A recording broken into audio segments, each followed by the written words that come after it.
Welcome to part 2 of the Victorian house painting demonstration.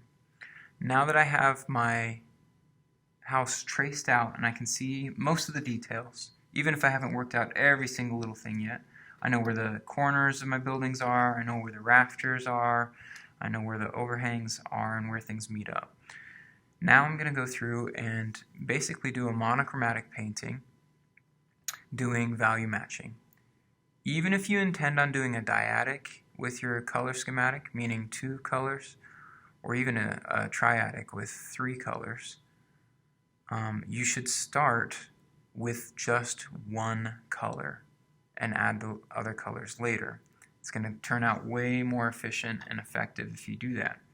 So I've decided to use purple, and I've got a nice clean palette before I start.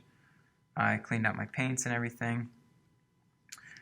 And I'm going to do just like I've done so far in starting with light values and then going into dark areas.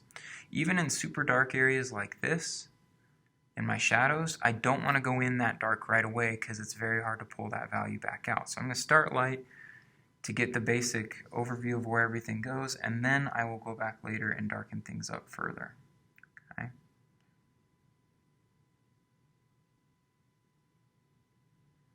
When I was doing my tracing, I made sure to kind of mark out where the shadows go, and that's where I'm going to concentrate first, is the shadows. Where are my shadows? I have a paper towel close by that I can use.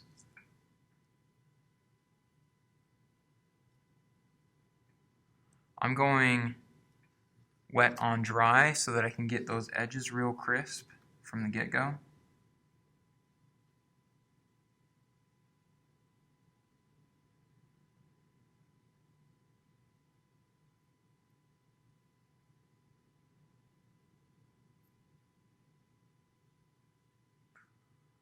And notice that I have my reference photo very close by. The closer I adhere to the values on that photo, the more photorealistic my painting is going to be.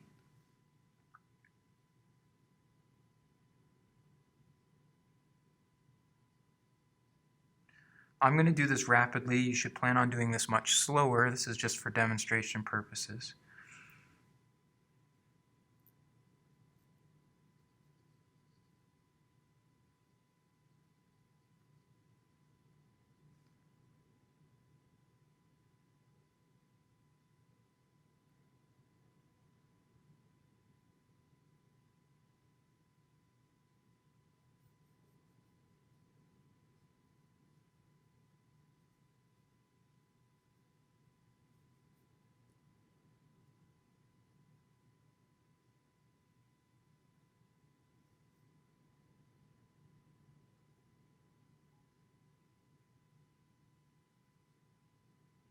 I'm not going to worry about all the teeny tiny details like the siding on the house yet. We'll address that later. Mostly just look for the shadows to start.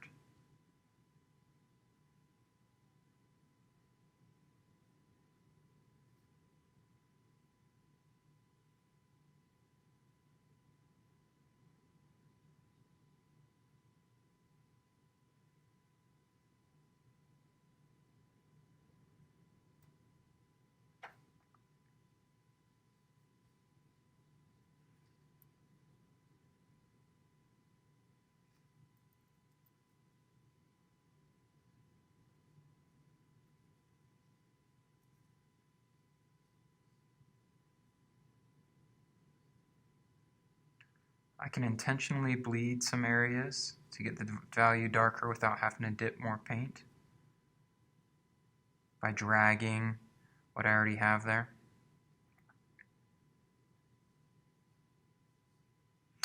Now, remember from negative painting that sometimes what you don't paint is just as important. This light area on the house is much lighter than the background there. So rather than painting in this part, I'm actually going to paint the background darker to make that part pop. And that's similar to what you did with the trees and the negative painting. So I'm going to put my bushes back there. And I'll worry about texturizing those later.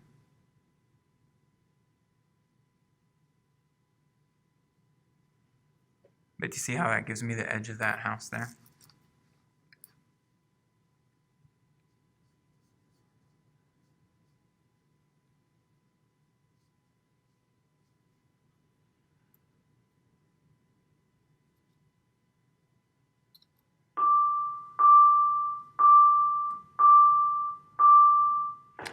I also squint at my picture very, very often. Squinting helps me to identify what's more shadowed than other places.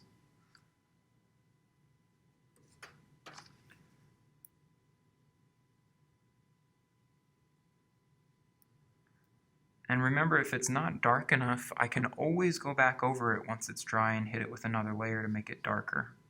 Try not to go too dark from the get-go.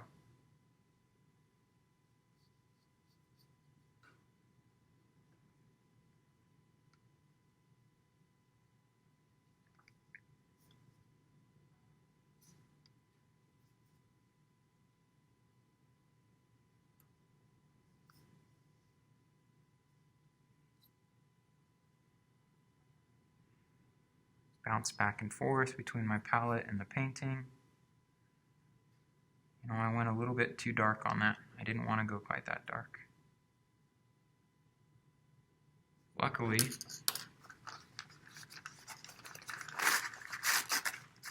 I have a paper towel close by. If I act quickly, I can pull that value back up. Yeah, that's where I want it, right there.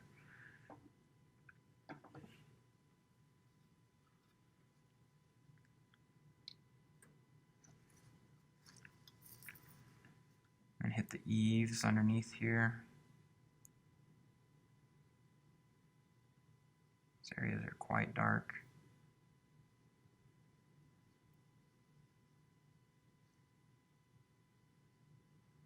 Again, I'm going very rapidly. I have quite a bit of experience doing this, and I'm going especially fast just for the sake of saving time on the demo video. Please do not go this fast. Take your time.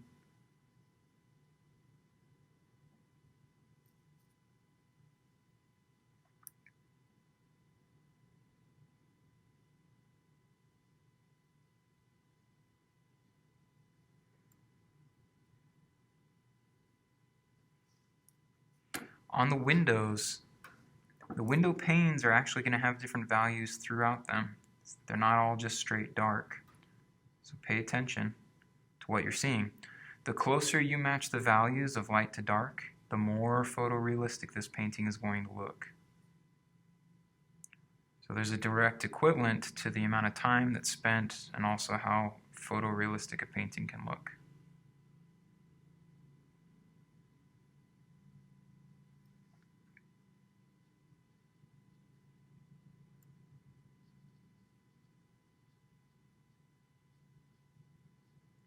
Remember, I can always go back in and darken things. So it's good to start kind of light.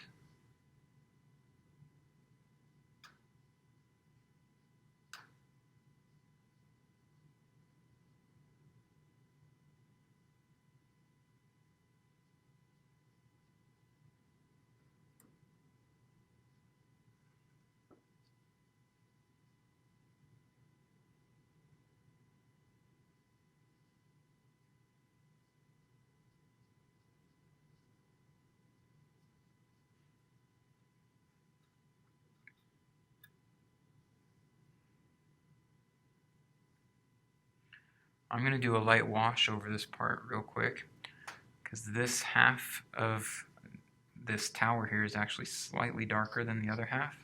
I'm not going to add any paint. I'm just going to take the paint that's already there. I'm going to wet down my brush and I'm going to kind of drag it out to give just a slight tone on this side.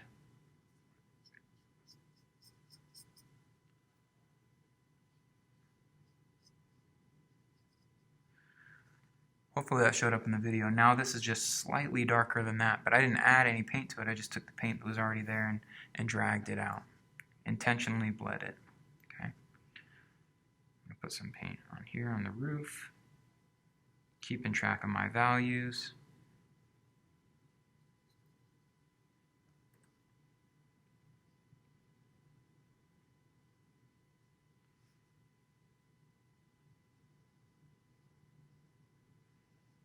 notice that even if I planned on using a second color, I'm still doing as much in this one color as I possibly can, the darker of the values, to get the shadows.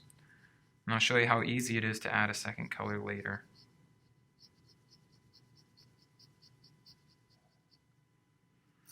Now, I don't like that line there, and I don't like that line there. Hard edges make things look like a cartoon. So I need to get rid of those hard edges by matching the value throughout. I may have to layer it several times to do that. I may have to just use some water and bleed it out. But you don't want hard edges on lines on the edges of things. That's similar to when we did our mountain project.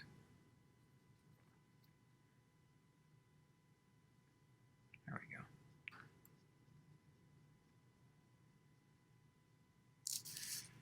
And remember, if you act quickly and do something too dark or something you want to reverse, that you can just use a paper towel. And it should come up pretty easily, but only when it's still wet.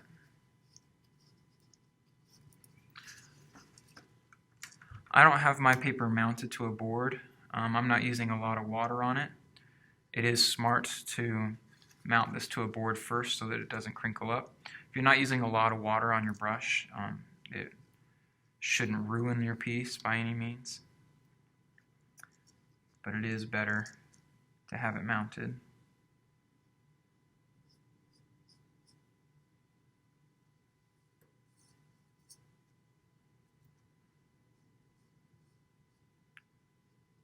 See how I'm keeping track of light and shadow? I'm having to squint at my page quite a bit to understand where to do that.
Under my eaves here is substantially darker.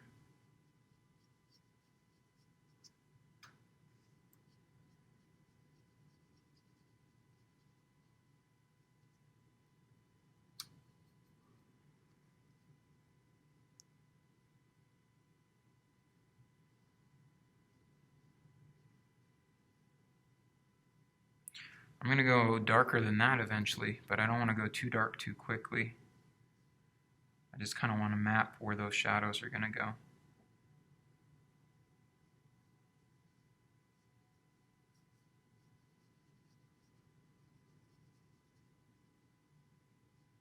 I squint all the time to try to find which areas are light, and I leave those alone, and which areas are dark and shadowed, and those are the areas that I'm hitting with the paint right now, just the shadows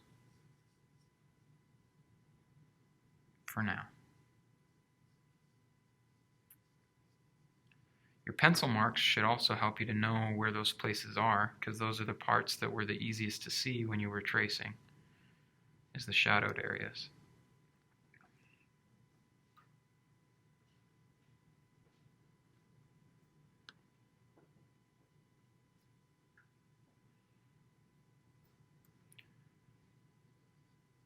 Okay, so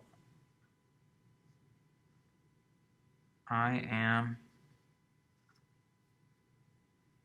going to hit the shadows here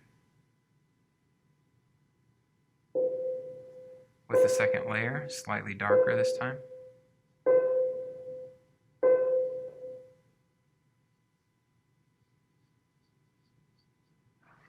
And I might have to revisit areas several times to get them right.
Okay.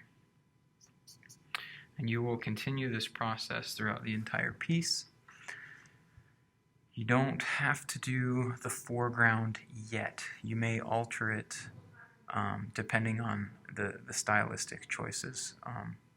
So concentrate, at least on the first part, on the house. And we'll talk more about what to do with the background and the foreground in a later video.